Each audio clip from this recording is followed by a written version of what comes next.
side of the fence. You know, I don't believe in enslaving people, you know, and he would come back with, oh, I do? Or? Well, it would be more like, you know... It's better for them. Well, it's more like, you know, how do I put it? It was like, what do you care about them? What do you care about those people? What difference does it make to you? Take care of your own life. Do the best you can for you and your family. What do the rest of the people mean to you? They don't mean anything to you. They're just serfs. They're just people. You know, it was just a lack of caring, you know, and that's just not who I was. It was just sort of like cold, you know. It was just like cold, you know. And I used to say to him, what's the point of all this? You have all the money in the world you need.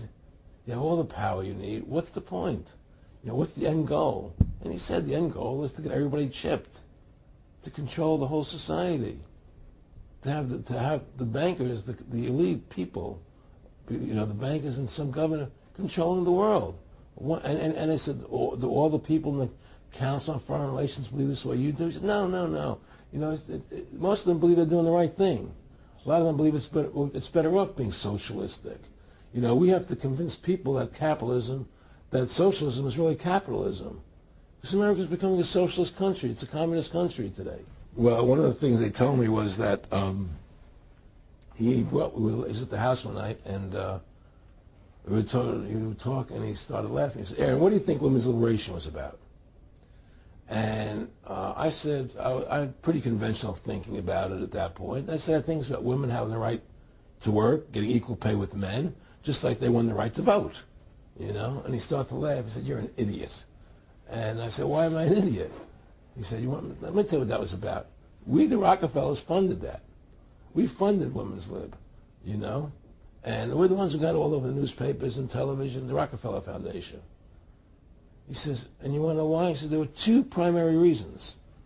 And they were, one reason was we couldn't tax half the population before women's lib. And the second reason was, now we get the kids in school at an early age. We can indoctrinate the kids how to think.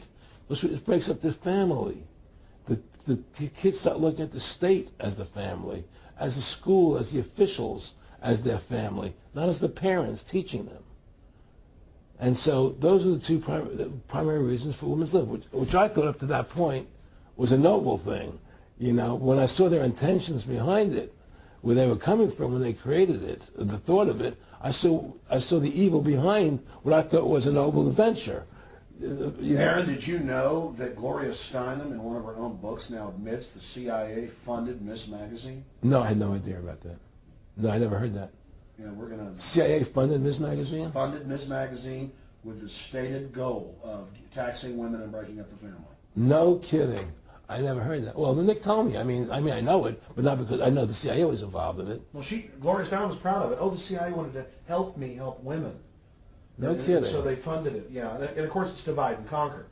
Right, and what they do is they focus in, obviously, on real problems. Women were getting shafted in many ways, but the elite wasn't planning to help them. They were planning to really shaft them and take men away from them. Look at what they did with black families. You only had about 10% illegitimacy 50 years ago in black communities, and now it's over 90%. And look at welfare. You were going to give you some money, but you can't have a man in the house. Right. And so that was further to degrade the family, Yeah. totally destroyed. And now illegitimacy is over 50% in the general population. Right. Well, my friendship with Nick Rockefeller was one where we expressed ideas to each other and thoughts and philosophies, and he wanted me to become part of what they were doing, and for me to become a member of the CFR, and offered various business opportunities for me to get involved in, and for me to not take up the fight or the battle that I've been taking up in the past. You know, to drop that idea, because what was the point of my fighting for the people? I was a guy who was very successful in the movie business, and I saw the truth of what was happening. I tried to express it to the people, and rather than having me express it to the people, they wanted me to join their side because I was a mover and a shaker, and rather than me opposing them, to join them. It was real simple, and he tried to recruit me into that situation, and I didn't go for it.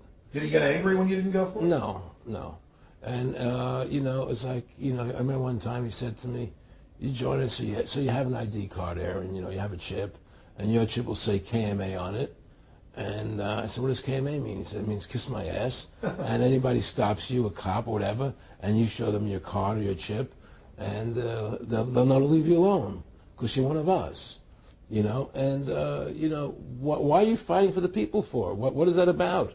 The people are just, they have to be ruled. They have to be, the Constitution, what you're standing for, is only for a few people. It's only a few individuals that can live that way, And we believe that it's best for society to be ruled by an elite people who control everything.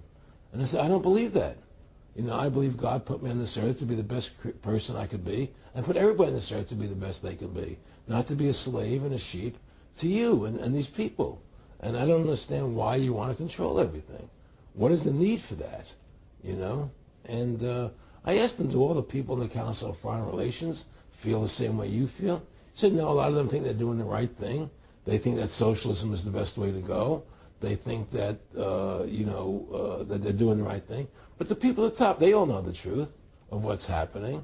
And that's what it is. So it's compartmentalized within the elite structure as well. Of course it is. Of course it is. I mean, all the people that are in the CFR, was that 2,000-3,000 people? If you go to like Dan Rather, they don't know what's going on. They join the CFR because it's prestigious. They think it's good for business. It's good for this. They don't know what's really happening.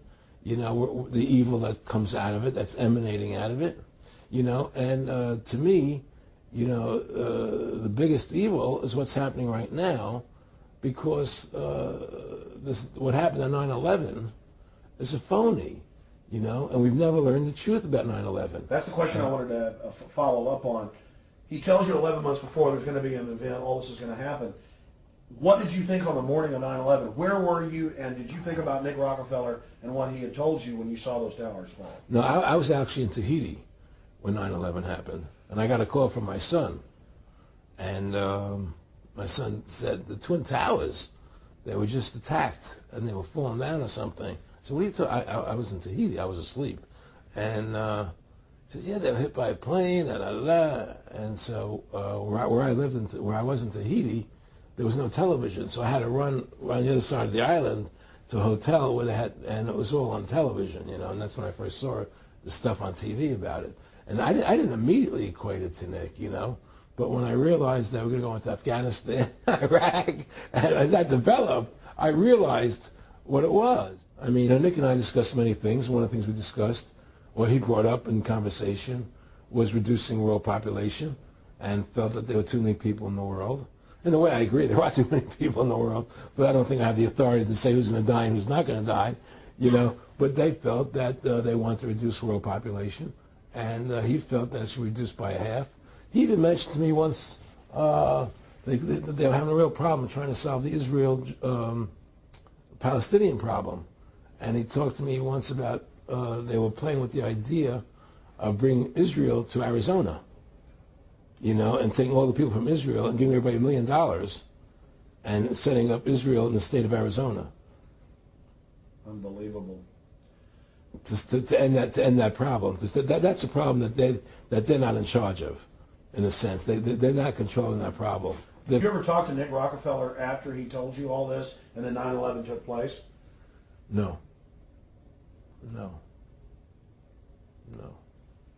But he did. He told me that you're going to see men running around caves looking for Osama bin Laden. You're going to see men looking for, these guys, and they're going to be, They told you it was all going to be bull. It's a phony. The whole thing is a fake. It's a fraud. Was he laughing, or was he just coldly saying this? No, it was more laughing. Cynical. Laughing. It was more like, how stupid everybody is. How stupid everybody. We can do whatever we want to do.